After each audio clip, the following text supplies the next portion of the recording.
This is why Black Lives Matter.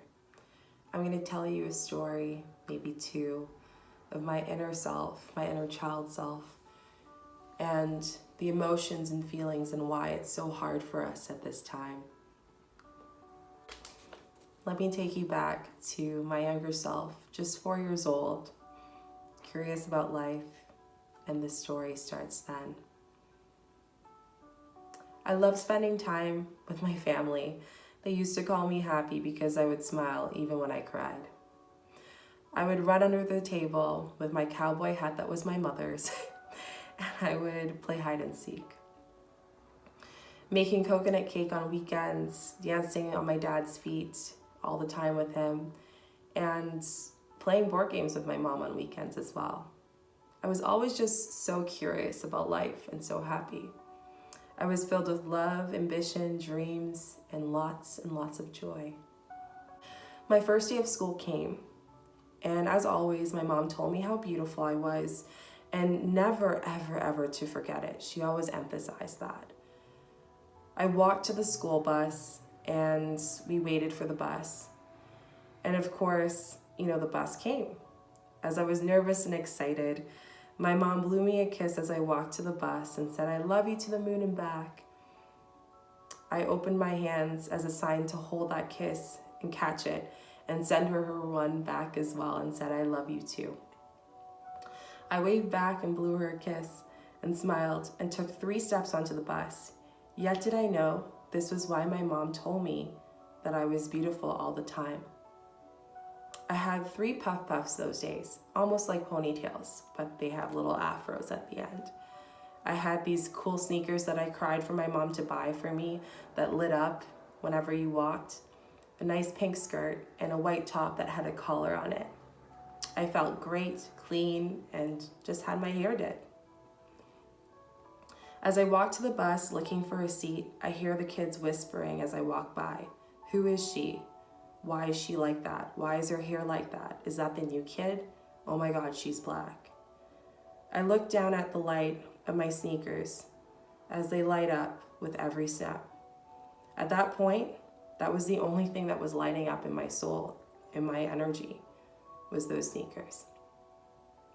I finally found a seat that was available to and beside my one and only friend that I would ever have during the time of my first few years of school.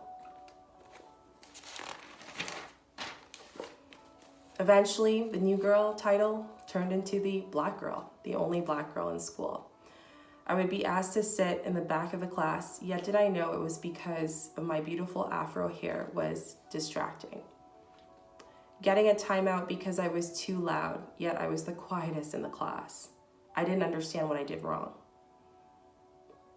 I dreamt of being Barbie, so I asked my mom if she can get me the costume, and we drove all around the city, and she finally found one, so I can dress up as Barbie at school for Halloween. On the day of Halloween, we went all to the grade 3 and 6 classes to trick or treat. And as I walked into the class, being the tallest one, they put me last, and all the kids laughed as they pointed and said, "You can't be Barbie, you're black." Teacher said nothing, kids said nothing, everyone just stared and just giggled. I cried on the bus all that day, and that day my friend wasn't on the bus, so I was alone, crying. When I got home, I cried some more. My mom, being my mother she is, she had an instinct that something was wrong. She asked me what happened, and I said nothing as I went back to my room and cried some more. I had kids say that they didn't want to play or pick me for sports such as tag or soccer in class because I was black. They used to pull my hair and undo my braids because they thought my hair was weird and they wanted to touch it. I didn't understand why. They would say my skin is dirty. They would laugh at me and not want to play with me at all. At home, I was this beautiful princess, but at school, I was an outsider to my own community. I was confused. Young Shika wanted to be just have friends, just have love. That is all. But her skin was too dirty to get that.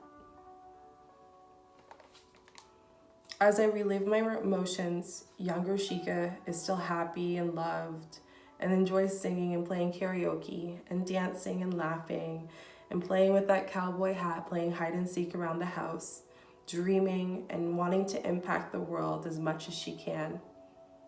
I'm here to tell you